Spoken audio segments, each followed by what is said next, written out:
warahmatullahi wabarakatuh. Hai, perkenalkan nama saya Alsyanur Halimah dengan NIM C1B024111 dari Program Studi Manajemen Fakultas Ekonomi dan Bisnis. Pada video ini saya akan memberikan tutorial step by step uji analisis dari aplikasi SPSS. Nah, data yang saya peroleh diambil dari data kuesioner yang berjudul Pengaruh Kualitas Pelayanan, Persepsi Harga, dan Kepercayaan Terhadap Minat Beli Ulang di Mr. DIY dengan total 105 responden. Untuk langkah pertamanya, data hasil kuesioner tersebut kita jadikan file Excel seperti ini dan judul-judul harus kita ganti sesuai variabelnya. Seperti pada kuesioner ini terdiri dari 12 pertanyaan yang dibagi menjadi 4 variabel untuk masing-masing pertanyaannya. 3 variabel pertama adalah variabel Y, 3 pertanyaan kedua adalah variabel X1, 3 pertanyaan selanjutnya adalah variabel X2, dan 3 pertanyaan terakhir adalah variabel X3. Setelah itu, kita berikan kolom lagi pada masing-masing variabel untuk memberikan total dari setiap variabel. Seperti pada contoh di tutorial ini, di samping tabel Y1.3 kita berikan shift baru atau kolom baru terhadap total Y1. Lalu begitu juga dengan variabel-variabel berikutnya.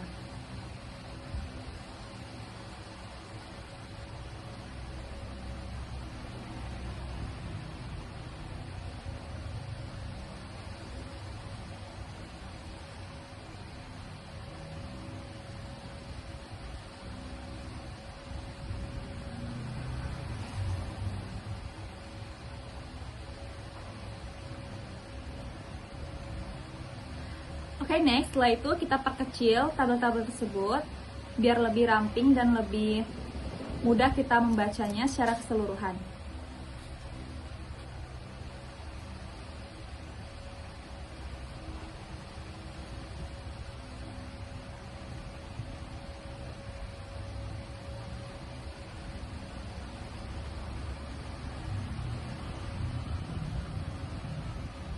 Lalu setelah itu kita berikan pada kolom total, masing-masing total variabel, kita berikan rumus sum untuk menjumlahkan hasil dari setiap variabelnya, seperti contoh berikut ini.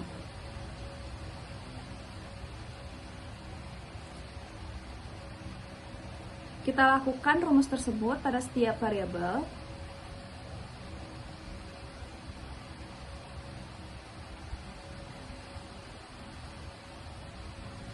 Lalu setelah itu, ketika kita ingin melakukan judul tersebut ke dalam aplikasi SPSS, langkah selanjutnya, judul dari setiap variabel tersebut kita copy dan kita paste, yaitu menggunakan paste transposer.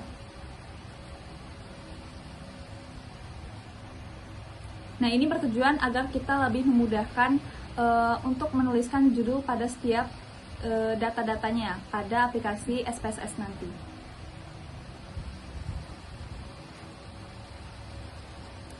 Lalu setelah itu, setiap data-data variabel ini kita blok, lalu kita copy.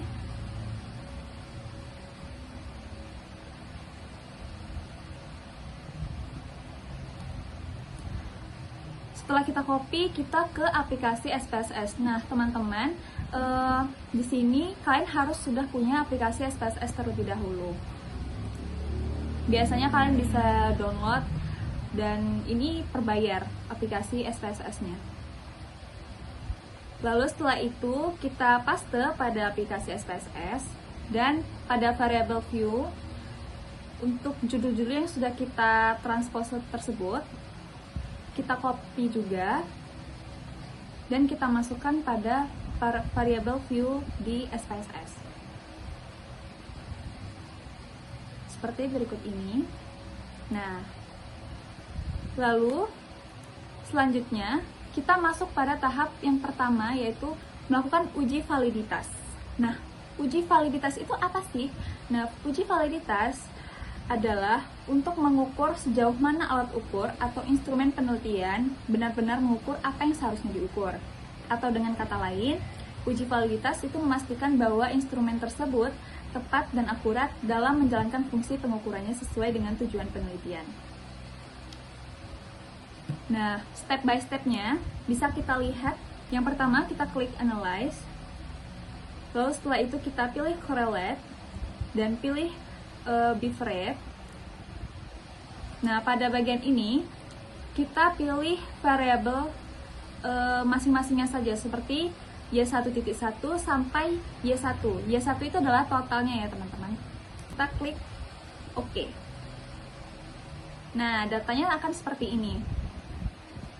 Oke, kita lanjut pada variabel selanjutnya, yaitu kita pilih lagi correlate, bitrate. Data yang Y1 tadi kita keluarkan dulu, lalu kita masukkan data variabel X1.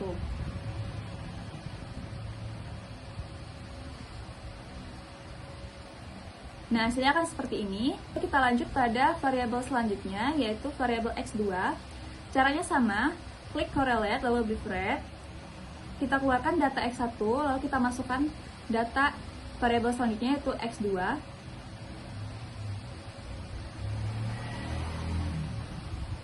Lalu kita klik OK. Hasilnya akan sama seperti ini.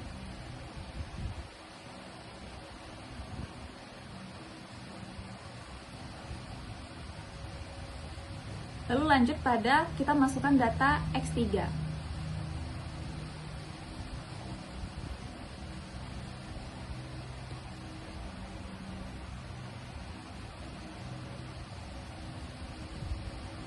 Oke, begitulah pada fungsi uji validitas. Nah, selanjutnya ada uji reliabilitas. Uji reliabilitas itu fungsinya untuk mengukur sejauh mana instrumen penelitian memberikan hasil yang konsisten dan stabil jika digunakan berulang kali dalam kondisi yang sama. Atau dengan kata lain, jika uji reliabilitas bertujuan memastikan bahwa alat ukur atau kuesioner yang digunakan dapat dipercaya karena menghasilkan data yang konsisten dari waktu ke waktu dan tidak dipengaruhi oleh faktor kebetulan atau variasi yang tidak diinginkan. Nah, step by step dari uji reliabilitas itu, langkah pertamanya kita klik analyze, lalu kita pilih scale dan masuk pada reliability analyze. Nah, pada uji ini, pada uji sebelumnya, kita kan memasukkan bersamaan dengan totalnya. Nah, yang kali ini kita hanya memasukkan variabelnya saja, tidak dengan totalnya. Seperti pada contoh Y1.1 sampai Y1.3. Begitupun juga dengan variabel-variabel berikutnya. Variabel berikutnya kita masukkan X1.1 sampai X1.3.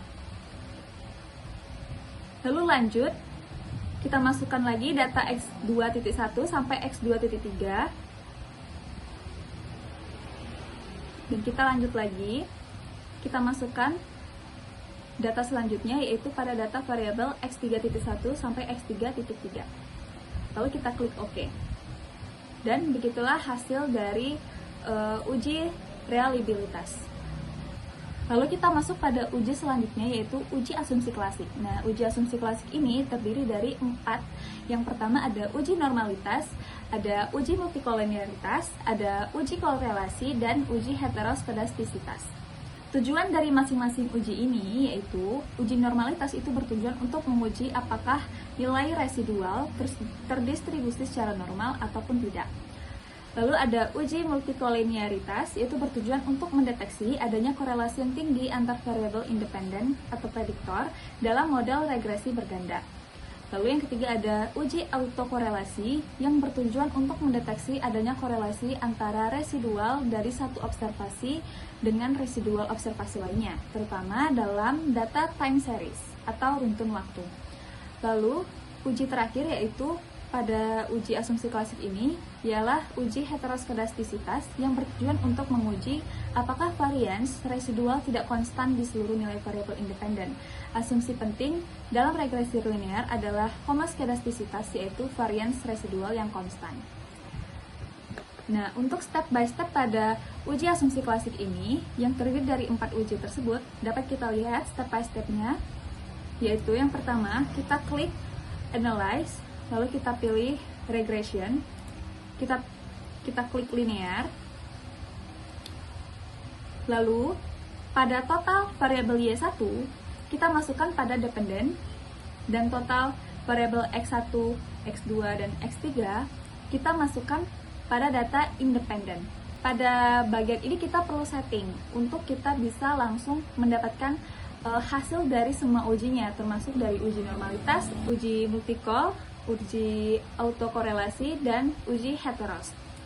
Untuk tahapannya, kita klik statistik, lalu setelah itu kita centang deskriptif dan collinearity diagnostik. Dan jangan lupa juga kita klik Durbin-Watson, lalu kita klik continue. Lanjut, selanjutnya kita pilih plots. Pada spread, kita masukkan pada X, dan spreadsheet kita masukkan pada Y, lalu kita klik histogram dan continue. Lalu begitu pun juga dengan save. Save, kita klik pada residuals, yaitu unstandarized, kita klik, centang, lalu setelah itu kita continue. Kita klik continue. Oke, setelah itu kita klik OK. Nah, itulah hasil dari uji asumsi klasik, di mana terdapat uji ANOVA dan juga diagram-diagramnya. Oke, untuk uji terakhir, kita klik lagi Analyze, lalu kita pilih Non-Parametric Test.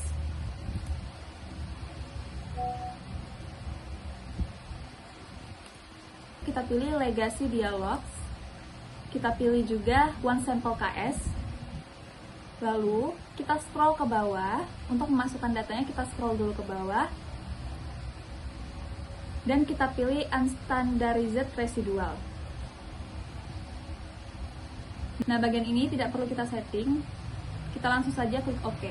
Nah, beginilah hasilnya. Oke, ini adalah hasil dari uji yang sudah saya operasikan.